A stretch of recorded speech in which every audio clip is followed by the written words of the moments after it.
పోరాడు దేవుని సన్నిధిలో, మొర్రపెట్టు. నీ వ్యాపార అభివృద్ధి కొరకు మొర్రపెట్టు, నీ ఉద్యోగములో ప్రమోషన్ కొరకు మొర్రపెట్టు, నీ ప్రతి ఆశీర్వాదం కొరకు మొర్రపెట్టు, నీ సంఘం అభివృద్ధి కొరకు మొర్రపెట్టు. ప్రార్థన వేరు, మొర్ర వేరు. అదే తడి ప్రార్థన 10 నిమిషాలు చేస్తే పరలోకం భూమి మీదకి దించడానికి సిద్ధంగా ఉన్నాడు ఆయన. అది ఆ ప్రార్థన ప్రభు వినాలని ఈ మనసు ప్రభువుకెళ్ళి కాదు తిప్పేది. దానికంటే నేను బాగా సూపర్గా చేస్తున్నానని దాని మనసులో ఉంచుకొని ఏమో చేస్తుంటది ప్రార్థన. నా దేవునితో నేను కన్నీళ్లతో ఏడిస్తే ఆ మొర దేవుని సన్నిధికి చేరిద్ది కదా. వల్లించే ప్రార్థన నీకు రాకపోవచ్చు.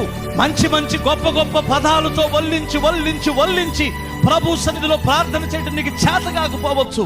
ఆ భాష తెలియకపోతే మూలుగుకున్న అర్థం దేవుడు గ్రహించి నీకు ప్రతి